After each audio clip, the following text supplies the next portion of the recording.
In July of 1988, a commercial salvage diver named Lars-Erik Sjöberg entered the hull of a German freighter resting at 47 meters on the floor of the northern Baltic Sea, and what he photographed inside the forward cargo hold would be classified under Section 11 of Sweden's Official Secrets Act, a legal provision reserved exclusively for matters of national defense. The photographs were confiscated by the Swedish Maritime Administration 3 days after the dive. They would not be returned to Sjöberg for 23 years.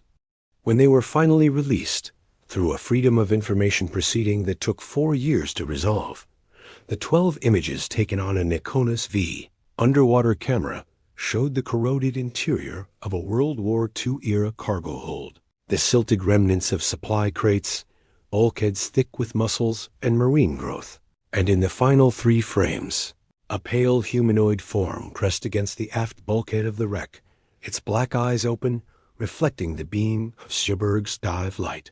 The form was alive. It was aware of the diver. And according to Sjöberg's 47-page deposition, given under oath to a Maritime Administration investigator and sealed on the same day it was filed, the organism had been living inside the wreck for what appeared to be a very long time.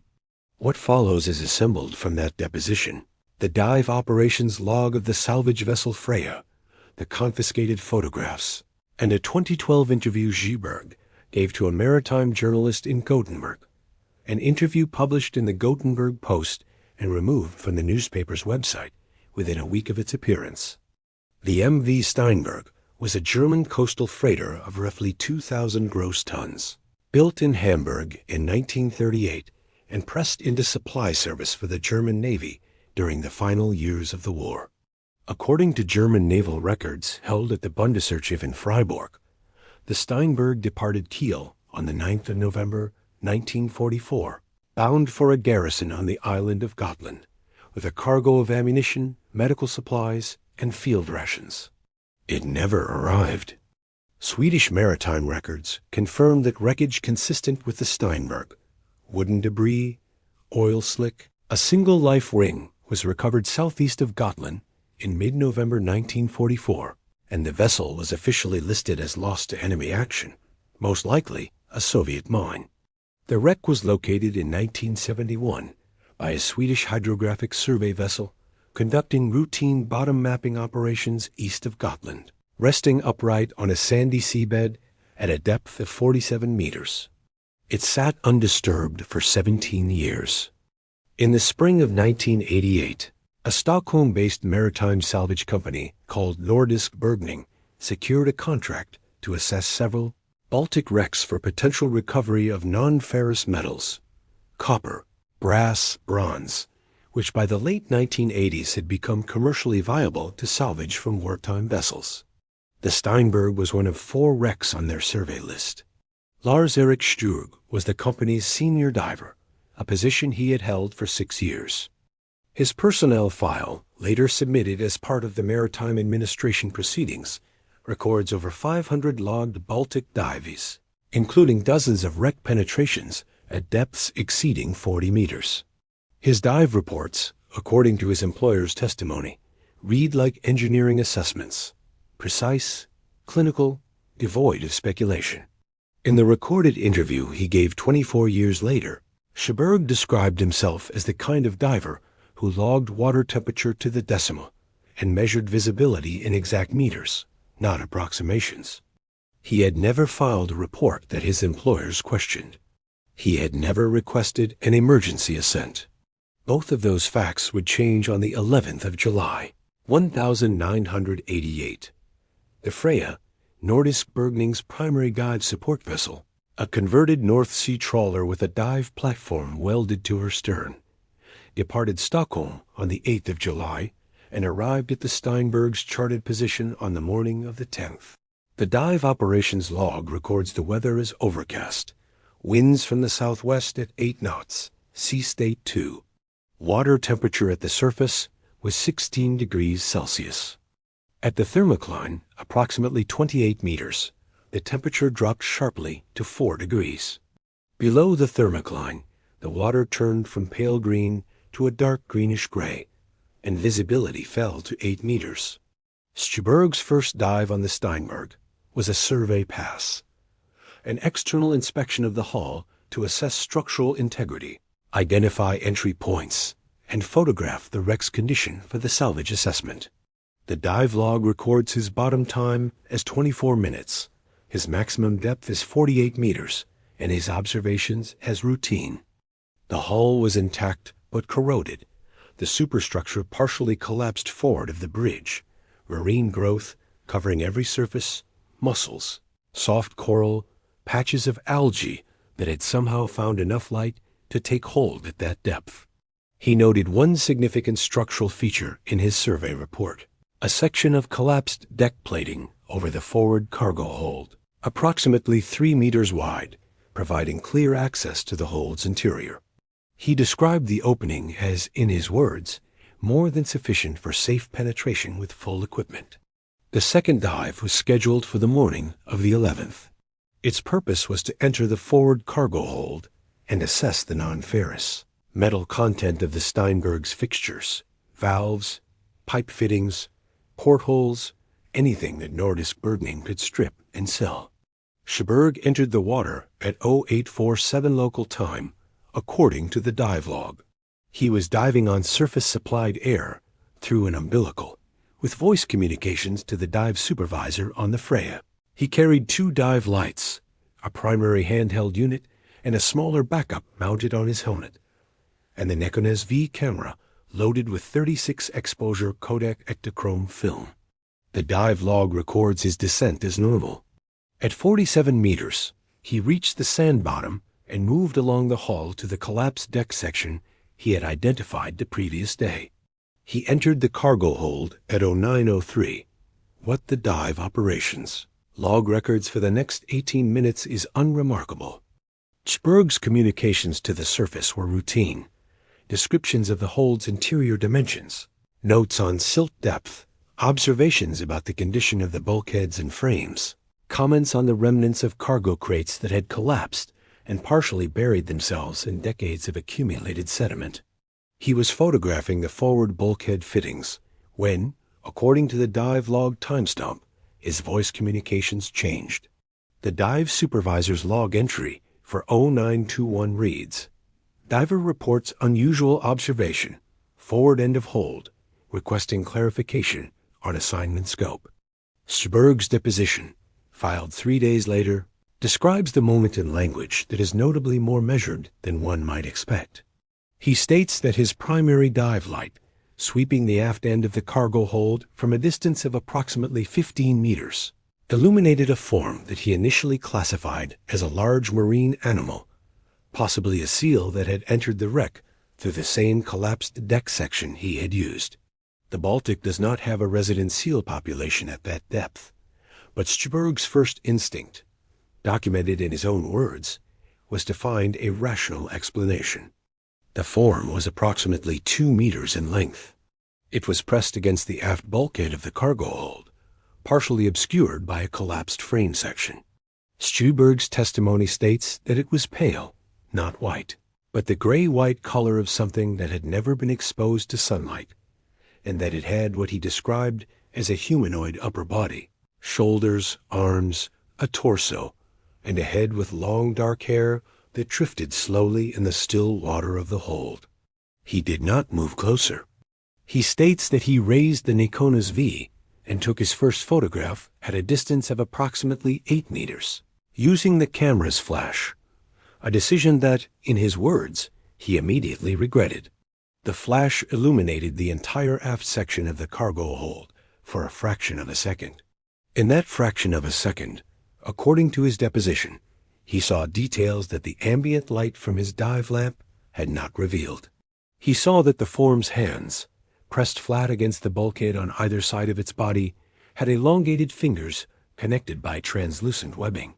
He saw that its lower body did not end in legs, but continued from the hips as a single long, thick limb covered in rough skin, curving along the deck and ending in what he describes as 2 distinct fins, wide and flat, like the split flukes of a whale, but attached to what was unmistakably a body with a human torso and human arms.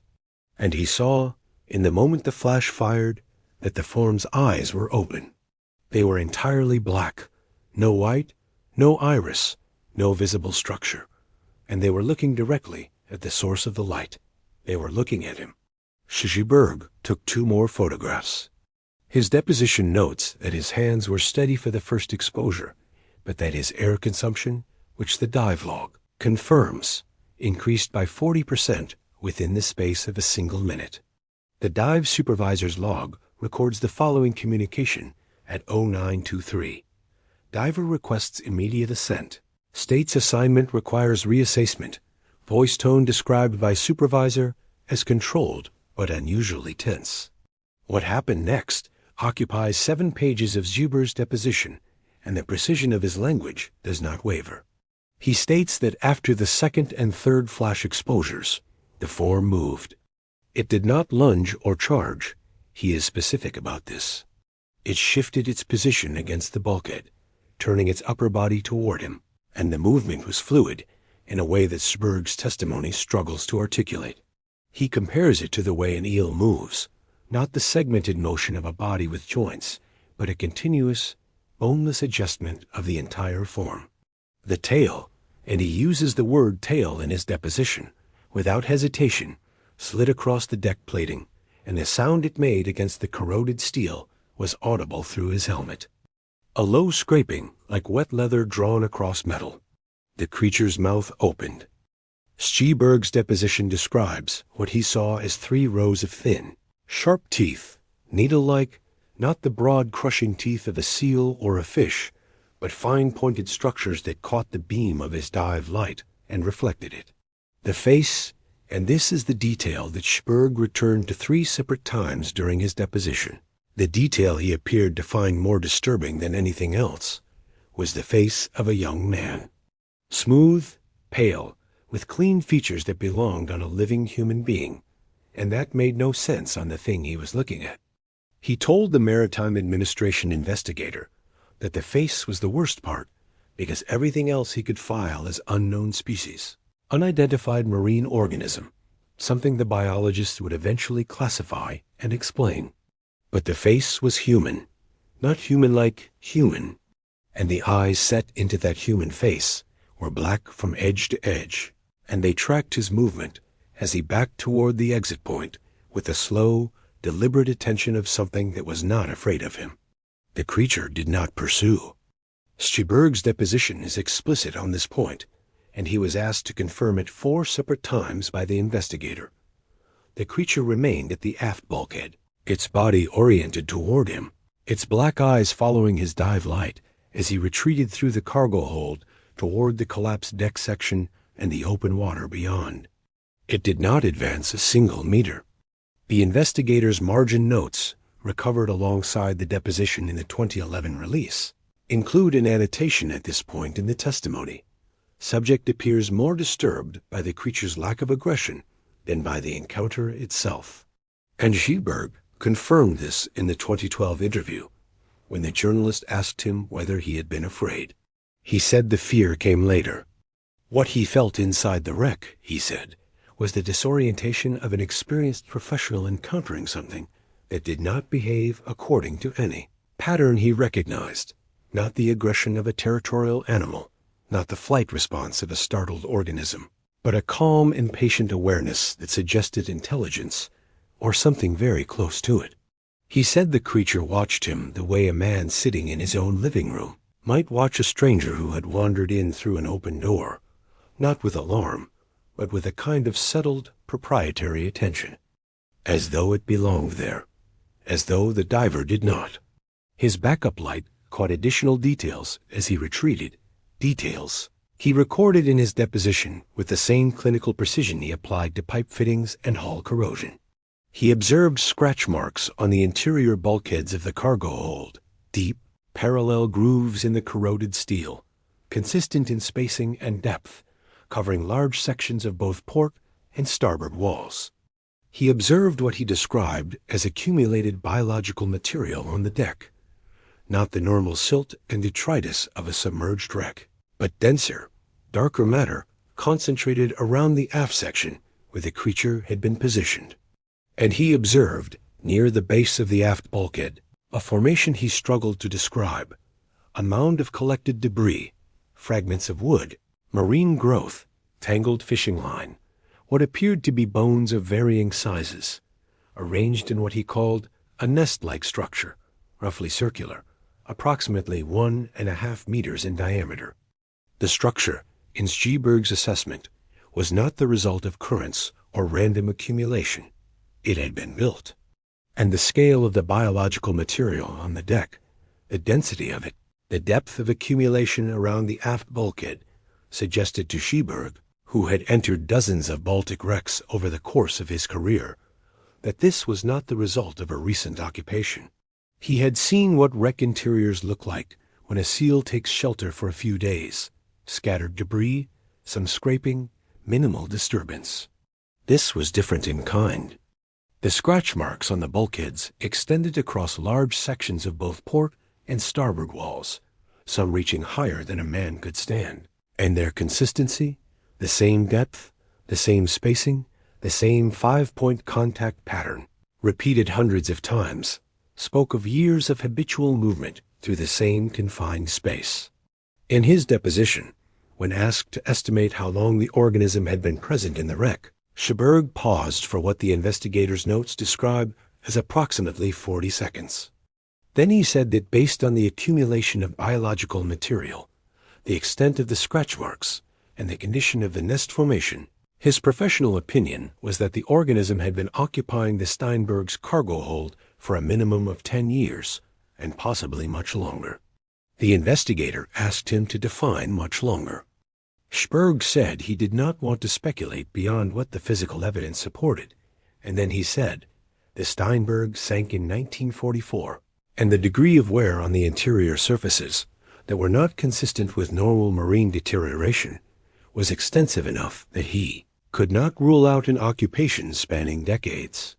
The investigator noted in the margin, subject declined to state explicitly that the organism had been living in the wreck since its sinking, but his testimony implies this conclusion. He exited the wreck at 0926 and signaled for emergency ascent. The dive log records that he completed his decompression stops in full, a detail he later cited as evidence of his professional composure under the circumstances, and surfaced at 0951. He did not speak to the crew until he had removed his diving equipment, seated himself on the stern platform, and written 3 pages of notes in his dive log in handwriting that the Maritime Administration would later describe as showing no visible signs of distress.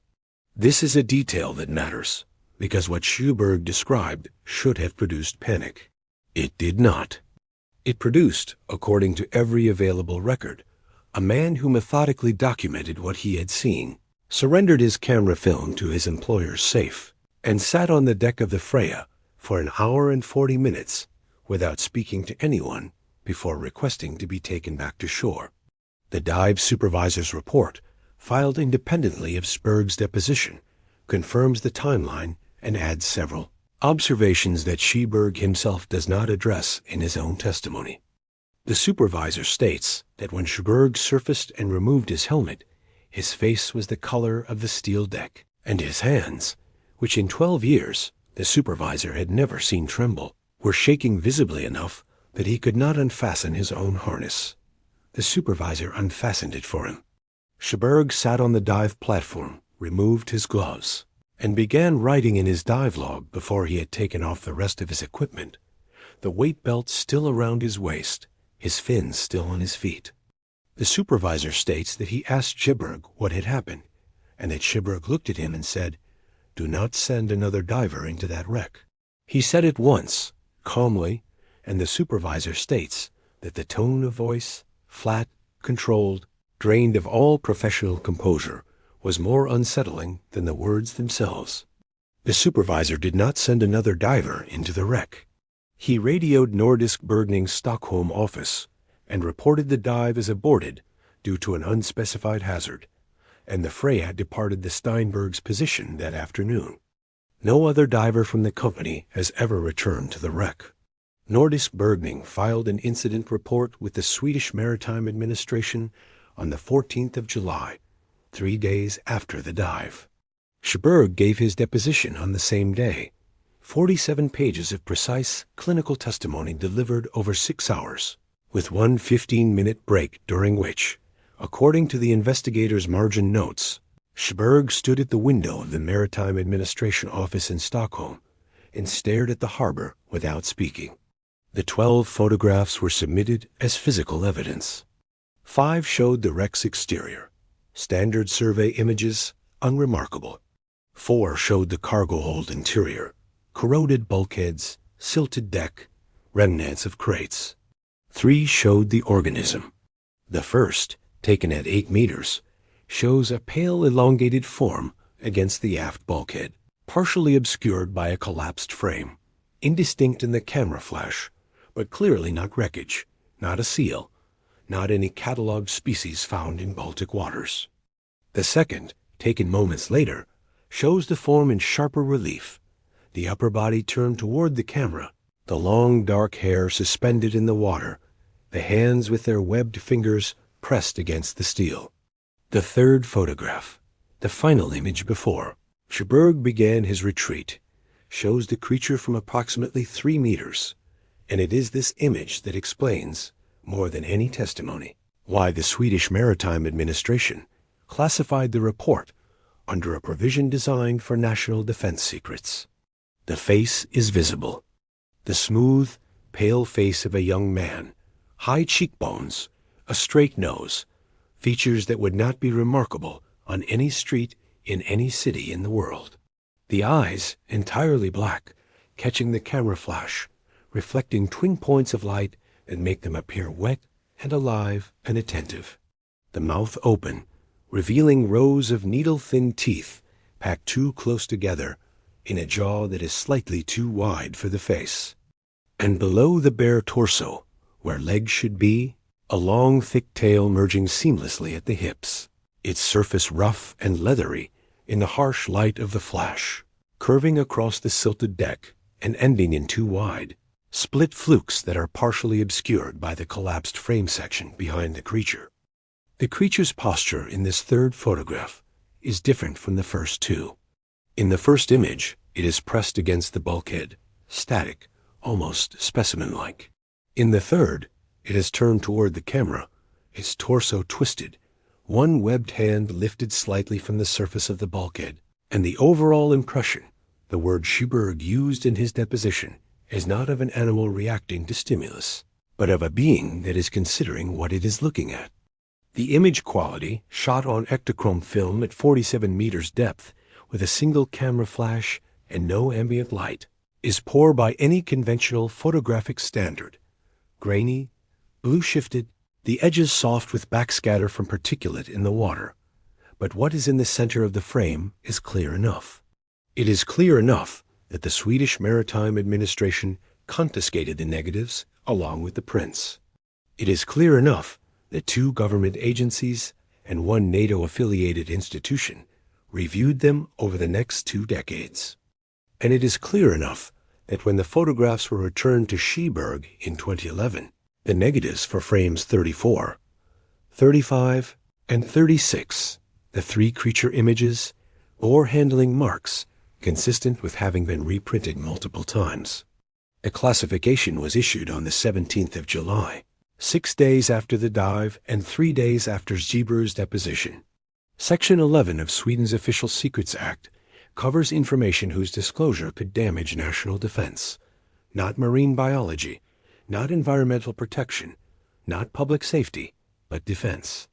No explanation for the classification level was provided in any document that has since been released. Sjöberg's photographs were confiscated. His deposition was sealed. Nordisk Bergning was informed, through a letter that Sjöberg later described as polite but unmistakable, that the MV Steinberg was permanently removed from the list of wrecks approved for commercial salvage operations. No reason was given. The letter referenced only a provision for the protection of historically significant wartime sites, a provision that, as Sjöberg would later point out in his Freedom of Information filing, did not exist in Swedish maritime law in 1988. It was created in 1991, 3 years after his dive. Whether the Steinberg incident contributed to the drafting of that provision has never been confirmed. But the timing, as Sjöberg noted in his 2012 interview, is difficult to dismiss as coincidence. Sjöberg did not dive again for 3 years. His personnel records show a leave of absence beginning August 1988, classified by Nordisk Bergning as personal, with no further annotation. In the 2012 interview with the Gothenburg Post, published, read by an estimated 40,000 people in its first 3 days online, and then removed from the newspaper's website without explanation, Sjöberg was asked why he stopped diving. He was quiet for what the journalist described as a long time. When he answered, he said that the problem was not what he had seen, because he had made his peace with the fact that something lived in that wreck that did not belong to any category he had ever been taught. The problem was the face. He said that when you see something at the bottom of the sea that has the face of a young man, smooth, clear, expressionless, mounted on a body that is not human, in a place that has been dark for 44 years, you begin to understand that what you thought you knew about the ocean is incomplete. He said he dreamed about the cargo hold every night for 2 years. Not nightmares, not in the way people usually mean the word. He dreamed he was back inside the Steinberg, in the dark, and the dive light in the dream was always weaker than it should have been, and the thing at the end of the hold was always slightly closer than it had been in the last dream. He told the journalist he started keeping a notebook beside his bed, writing down the estimated distance after each dream. 8 meters, then 6, then 5, then 4. And that when the distance in the dreams reached approximately 2 meters, he stopped sleeping without the lights on in his apartment. He was 38 years old, a professional salvage diver, a man who had spent his career in some of the darkest water in Northern Europe, and he could not sleep in the dark.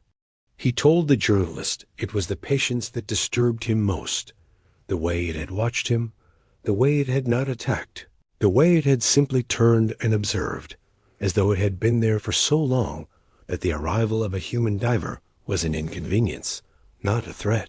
He said that what haunted him was not the creature itself, but the implication of the nest, the scratch marks, the biological accumulation, the decades of evidence ground into the bulkheads. Something had made the Steinberg its home, something that was patient and aware, and alive in a place where nothing that size should be able to survive.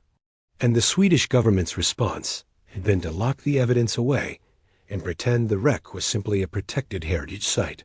Something that has lived in a wreck for decades does not need to be aggressive.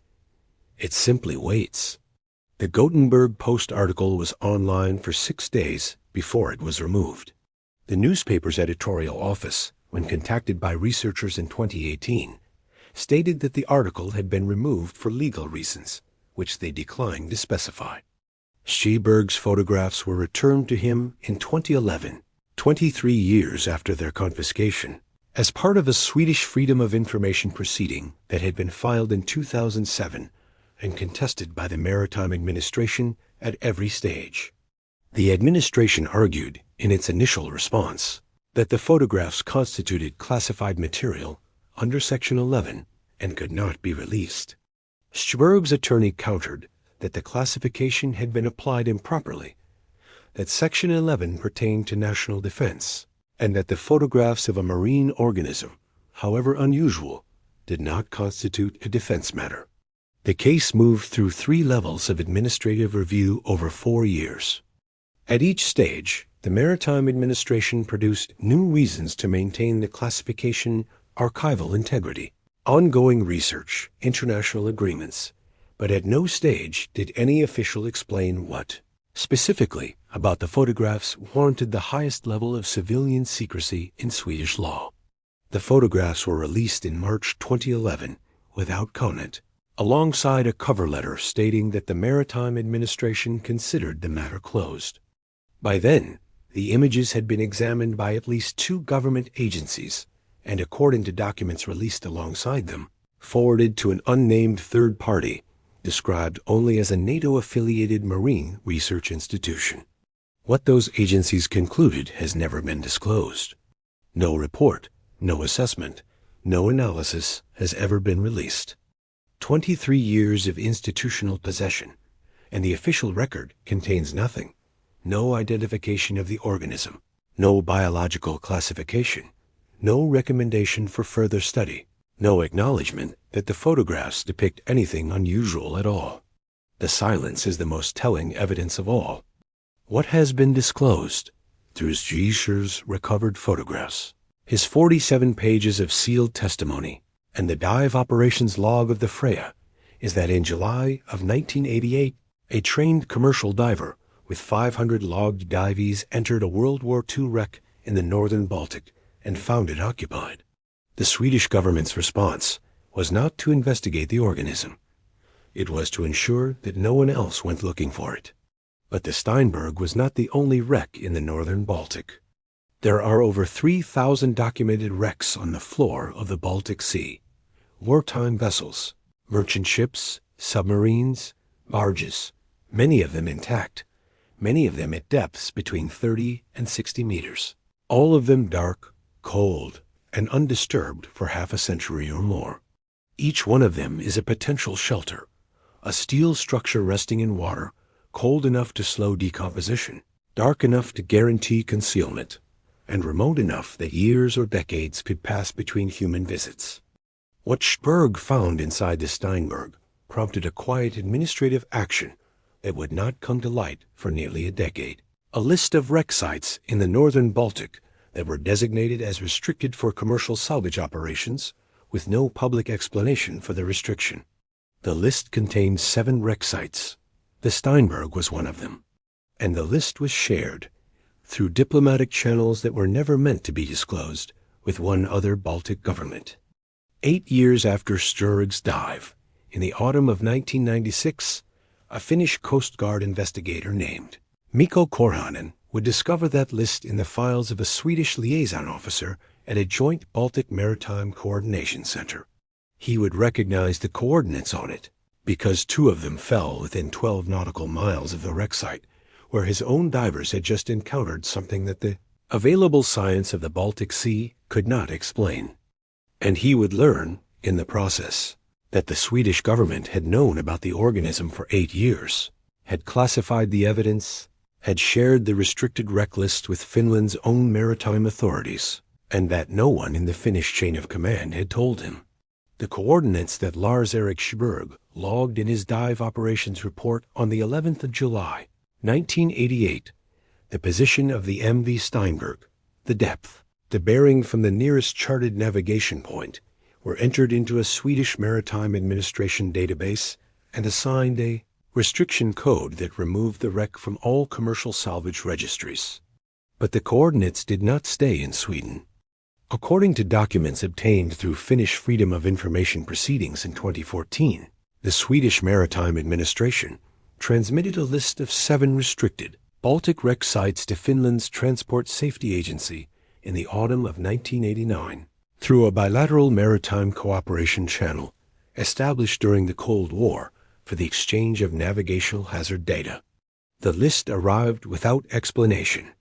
No incident reports were attached. No biological assessments were included. The cover letter stated only that the listed sites had been designated as restricted under Swedish heritage protection provisions, and that Finland was advised to apply equivalent restrictions in its own waters for any sites falling within Finnish maritime jurisdiction. 2 of the 7 coordinates fell within 12 nautical miles of the Åland Islands, Finnish territory. The Finnish Transport Safety Agency entered the coordinates into its own restricted sites database, assigned them a protection code, and filed the Swedish communication without further inquiry. No one asked why.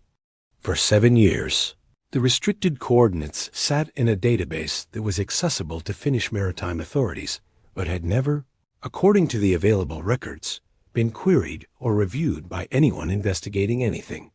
They were administrative data, numbers in a column, restrictions without context, answers to a question no one in Finland had thought to ask. That changed on the 14th of October, 1996, when two Finnish Coast Guard divers entered the hull of a sunken Soviet-era patrol vessel 40 nautical miles east of the Åland Islands and encountered an organism that the available marine biology of the Baltic Sea could not identify. The investigation that followed would be led by Lieutenant Commander Mikko Korhonen, a Coast Guard officer whose career had been built on procedural thoroughness and whose professional reputation rested on his refusal to close a file until every lead had been exhausted.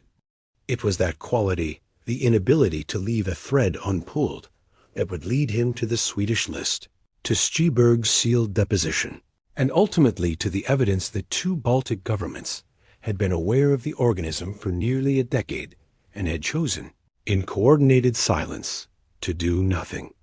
The Finnish Coast Guard's anti-salvage inspection program in the mid-1990s was a response to a specific problem: the illegal stripping of protected wreck sites by commercial operators who removed non-ferrous metals, navigation equipment, and in some cases, human remains for sale to private collectors.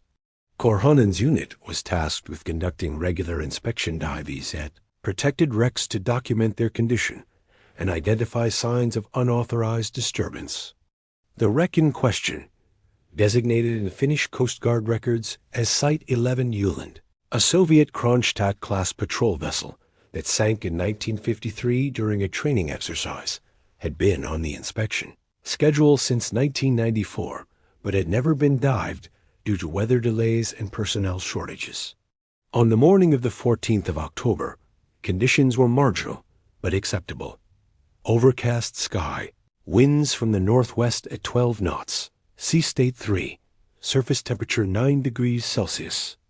At wreck depth, 39 meters, the water was 4 degrees, visibility 6 meters in the dark green murk of the autumn Baltic. The wreck lay on its starboard side on a muddy bottom, the hull intact but heavily corroded, the superstructure partially collapsed, marine growth obscuring most identifying features.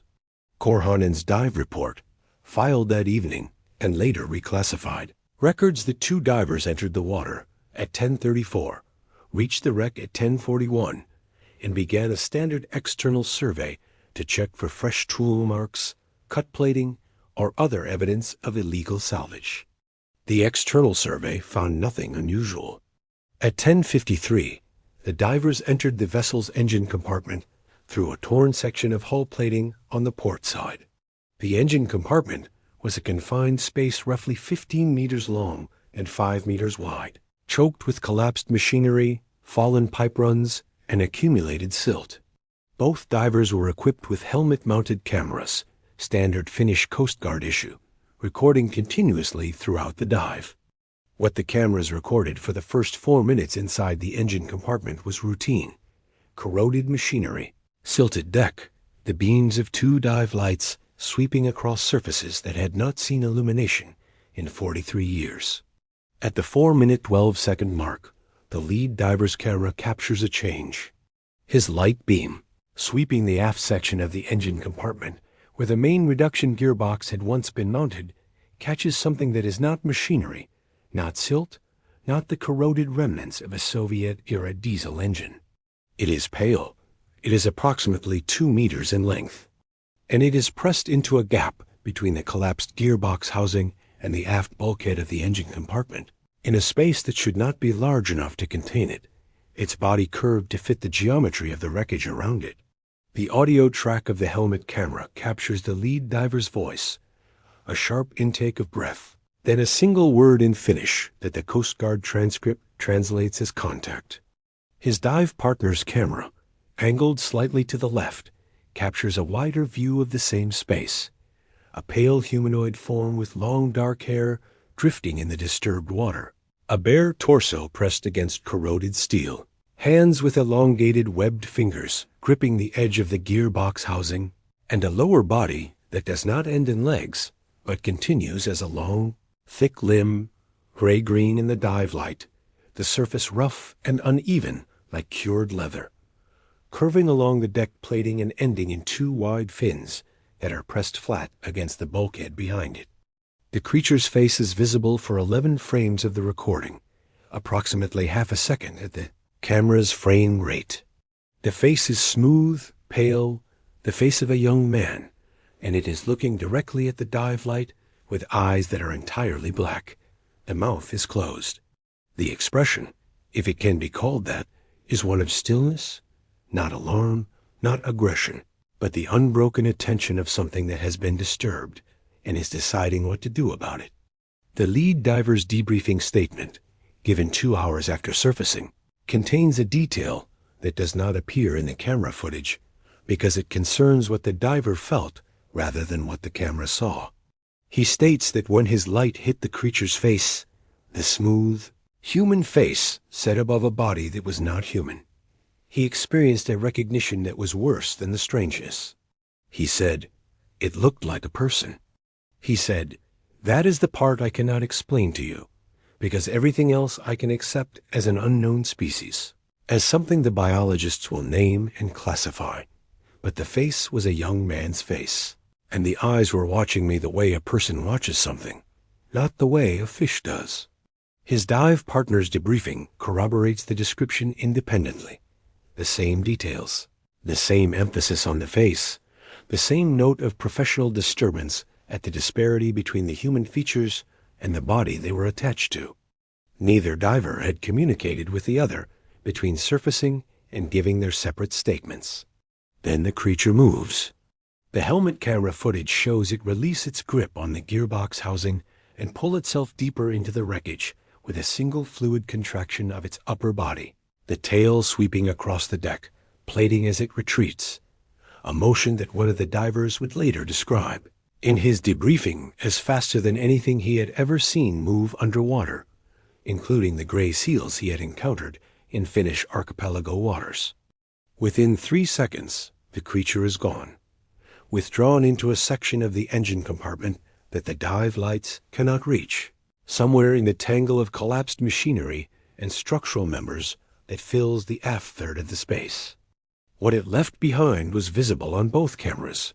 The gap where it had been resting, the corroded metal of the gearbox housing, bearing the same pattern of parallel scratch marks, 5-point contact, consistent spacing that Sjöberg had documented in the Steinberg's cargo hold 8 years earlier, though neither Korhonen nor his divers had any way of knowing this yet. The deck plating beneath the creature's resting position was covered in a dark, dense biological material that was distinctly different from the surrounding silt, thicker, darker, with a faintly iridescent quality visible in the dive lights. The lead diver's camera lingers on this material for 3 seconds before he resumes his retreat. The footage continues for another 19 seconds as both divers back toward the entry point, their lights sweeping the space where the creature had been. The lead diver's voice is audible throughout, calm, professional, reporting to the surface in clipped Finnish. Contact with unknown biological, large, retreating into wreckage, aborting penetration, requesting immediate surface support. No sound came from the darkness where the creature had retreated. No movement registered on either camera. But the lead diver's statement includes a final observation that the camera could not capture. He states that as he backed through the entry point and into open water, he felt certain, with a certainty he describes as irrational but absolute, that the creature had not retreated because it was frightened. It had retreated because the engine compartment was its territory, and it had chosen, for reasons of its own, to withdraw rather than confront. He said, "The word that kept coming into my mind, and I know how this sounds in an official report, was permission. It felt like it was giving us permission to leave." The dive was aborted at 10:58. Both divers completed decompression and surfaced at 11:21. Korhonen, who had been monitoring communications from the support vessel, began writing his incident report before the divers had removed their equipment. The initial report, the version filed that evening, classified the encounter as contact with unidentified marine fauna and recommended a follow-up dive with biological sampling equipment. It was the last routine document Korhonen would file in connection with Site 11 Åland. Within 48 hours, the report was reclassified. The reason for the reclassification was not the organism itself. Finnish Coast Guard protocols provided a standard framework for encounters with unusual marine life, and Korhonen had followed them precisely. The reason was what Korhonen found when he began researching the wreck site's administrative history. Cross-referencing site 11 lands coordinates against the Finnish Transport Safety Agency's restricted sites database. A routine step in any wreck inspection report. Korhonen discovered that the site carried a restriction code that had been imported from a Swedish Maritime Administration communication in 1989. The restriction had no Finnish originating document. It had no explanation. It had been applied to the database automatically when the Swedish list was entered, and in 7 years, no one had questioned it. Korhonen questioned it. His investigation notes, obtained through Finnish FOIA in 2014, document what happened next with the precision of a man who understood, from the beginning, that he was assembling a record that might need to survive institutional pressure. He contacted the Finnish Transport Safety Agency and requested the original Swedish communication. The communication was located, a single page, dated September 1989, listing 7 coordinates with restriction codes and no attachments. Korhonen then contacted the Swedish Maritime Administration through the same bilateral channel that had transmitted the original list. He requested the incident reports or assessments associated with each restricted site. The Swedish response, received 11 days later, stated that the restriction designations were based on heritage protection assessments and that the underlying documentation was classified under Swedish law. Korhonen filed a formal request through diplomatic channels. The response, this time from the Swedish Ministry of Defense, not the Maritime Administration, stated that the requested documents were classified under Section 11 of Sweden's Official Secrets Act and could not be shared with foreign governments without ministerial authorization. Korhonen noted in his investigation file that this was the first time the Ministry of Defense had been mentioned in connection with a heritage protection designation. He noted that Section 11 applied to national defense, not wreck preservation. And he noted in a margin annotation that his FOIA release would later make visible that the Swedish response had arrived unusually quickly for a diplomatic communication, as though the Swedes had been expecting the question. At this point, Korhonen's investigation intersected with a Swedish liaison officer stationed at the joint Baltic Maritime Coordination Center in Turku. The officer, whose name is redacted in the Finnish documents, contacted Korhonen informally and told him, off the record, that the description in the Finnish dive report matched a sealed Swedish incident report from 1988. Liaison officer told Korhonen that a Swedish commercial diver had encountered an identical organism inside a World War II wreck off Gotland at a depth of 47 meters, and that the diver had photographed it. The liaison officer told him the photographs existed, but they were classified, and that the Swedish government had been monitoring reports of similar encounters in the Baltic since the early 1980s. Then, the liaison officer told Korhonen that he should not have disclosed any of this and asked that Korhonen not include their conversation in any official filing. Korhonen included it. His report, the expanded version, filed 2 weeks after the dive, contained the full account of his correspondence with the Swedish Maritime Administration, the Ministry of Defense response, the liaison officer's disclosure, and his own analysis of the restricted wreck list and its implications. The report concluded that the Swedish and Finnish governments were in possession of evidence suggesting the presence of an unidentified predatory species in Baltic waters, that this evidence had been systematically classified and compartmentalized across 2 national bureaucracies, and that the restricted wreck list represented a coordinated suppression effort rather than a heritage protection measure. The response from Finnish Coast Guard Command was swift.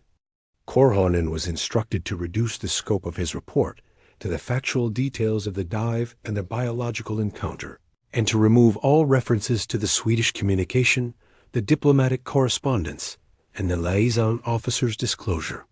He was told that the expanded analysis exceeded his investigative mandate. He was told that the matter had been referred to a higher authority. He was not told which authority. His investigation notes record that the instruction came by telephone, not in writing, a detail he flagged in his personal file as significant, because in his experience, orders that arrived by phone rather than memorandum were orders that the issuing authority did not want documented in the chain of command. He asked his commanding officer to put the instruction in writing. The request was declined. Korhonen refused to amend the report. His investigation notes record that he submitted the expanded version through official channels and simultaneously retained a complete personal copy, a decision that, as he later acknowledged in a 2016 interview with a Finnish investigative journalist, was not consistent with Coast Guard regulations regarding classified material. He said he knew, at the time, that retaining the copy could end his career. He said he also knew that the expanded report, the only document that connected the Finnish encounter to the Swedish classification, the restricted rec list, and the liaison officer's disclosure, would disappear from the official record if he did not preserve it himself. He was right. Within a month, the expanded version was removed from the Coast Guard filing system and replaced with a single-page summary. Korhonen's name remained on the summary as the filing officer, but the document bore no resemblance to the report he had written. He described the experience, in his personal file, as watching his own work be erased while his signature remained on something he did not recognize. A follow-up dive was conducted at Site 11 Åland on the 28th of October, 2 weeks after the initial encounter. This time, the dive team included a marine biologist from the University of Helsinki and carried biological sampling equipment. The engine compartment was empty. The organism was not present, but the evidence of its occupation was unmistakable. The biologist's report, later classified, documented scratch marks on the interior surfaces of the engine compartment, consistent in spacing and depth with the marks Sjöberg had described in his 1988 deposition, although the biologist had no access to Sjöberg's testimony and made the observation independently. 5-point contact patterns repeated across the bulkheads and machinery housings, at heights ranging from the deck to nearly 2 meters above it.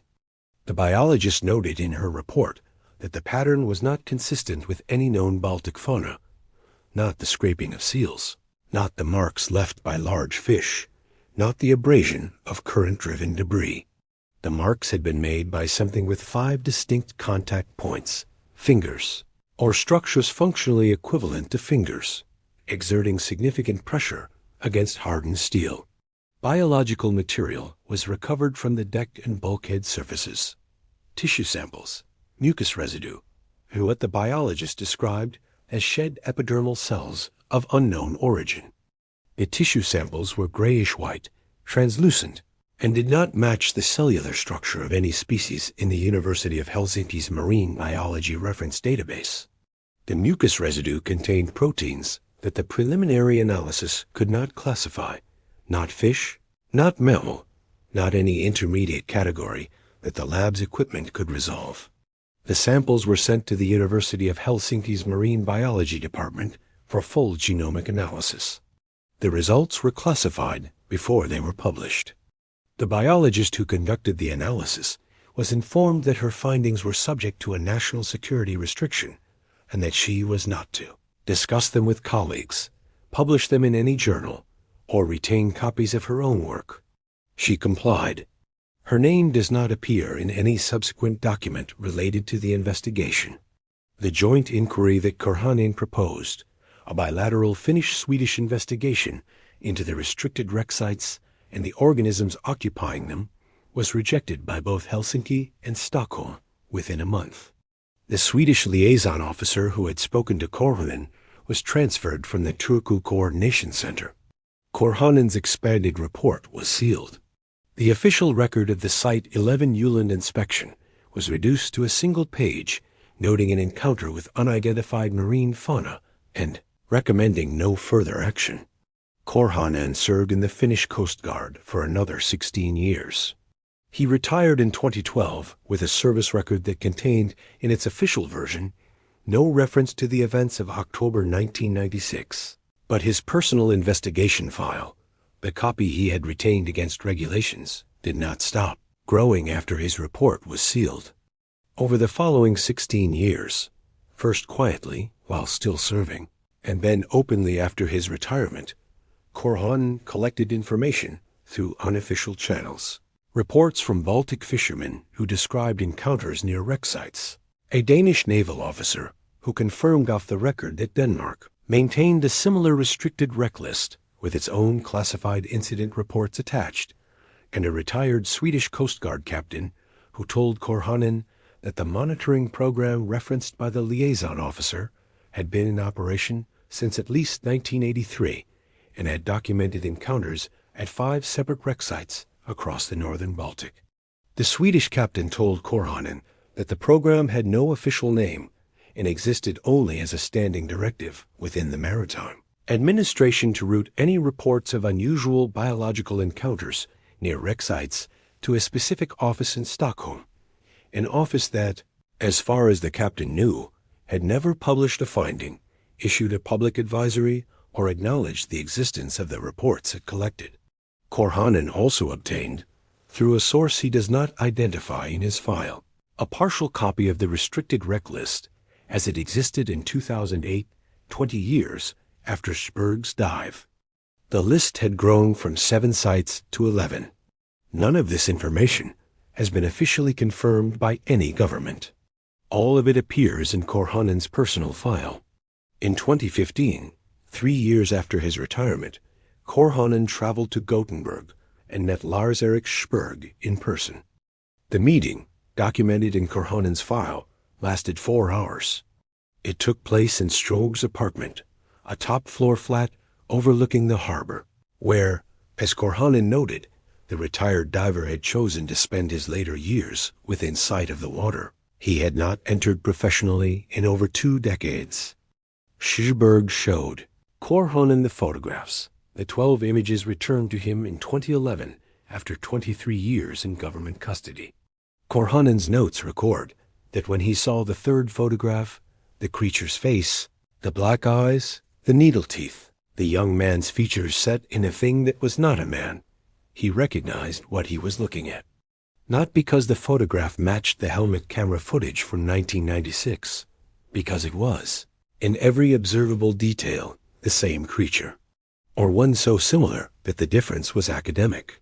The skin color, the gray-white pallor that Sjöberg had documented and that the Finnish divers had described independently, was identical.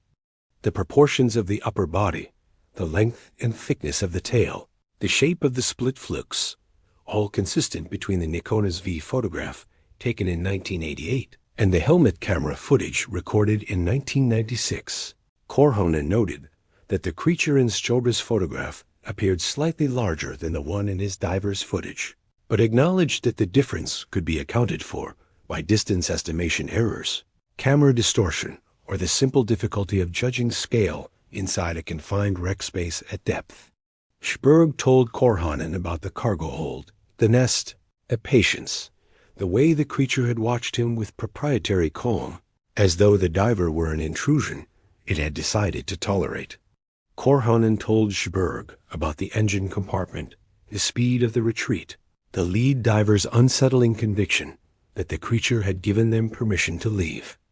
2 encounters, 8 years apart, in 2 different wrecks, 180 nautical miles from each other, documented by men who had never met and who had no reason to coordinate their accounts. Both descriptions matched. The skin, the eyes, the face, the tail, the webbed hands, the behavior, all of it consistent across 2 independent observations separated by nearly a decade. Sjöberg asked Korhonen whether he thought it was the same individual, one creature, moving between wrecks across the northern Baltic. Korhonen's notes record that he considered the question for some time before answering. He said he did not know. He said that the Baltic is large, that the wrecks are many, and that 2 observations in 8 years and 180 nautical miles did not, by themselves, prove that the same individual was responsible for both encounters. But he also said, and this is the last substantive entry in his notes from the meeting, that the alternative was worse. If it was not the same creature, then there were at least 2 of them, and the restricted wreck list contained 7 sites. Korhonen's personal investigation file, maintained from 1996 until its partial disclosure in 2014, contains what he describes in its final summary as compelling evidence that an unidentified predatory species is using Baltic wreck sites as permanent habitat, and that at least 2 governments, likely more, are aware of this and have chosen to suppress the information rather than confront its implications. The file runs to over 400 pages. It has never been published in full. Korhonen has stated in interviews that he intends it to be released upon his death, because in his assessment, no government involved will declassify the material voluntarily. The Baltic Sea contains over 3,000 documented wrecks. Many are intact. Many lie at depths between 30 and 60 meters, the same range as the Steinberg and Site 11 Åland. All of them are dark, cold, and visited by humans only rarely, if ever. The question that Sjöberg's photographs and Korhonen's investigation leave unanswered is not whether something is living in the wrecks on the Baltic floor. The evidence, accumulated across 2 countries, 2 decades, and 2 sealed government files, suggests that it is. The question is how many of those 3,000 wrecks are occupied, and whether the governments that mapped the restricted sites have ever attempted to find out, or whether they looked at the evidence, counted the wrecks, and decided that some questions are better left at the bottom of the sea. If you have seen something in the waters where you work, something in a wreck, near a wreck, something that does not belong to any species you recognize, we ask that you share your account in the comments below. The official record has been sealed. The evidence that remains is held by the people who were there. Subscribe to Maritime Incident Files for more accounts from the deep.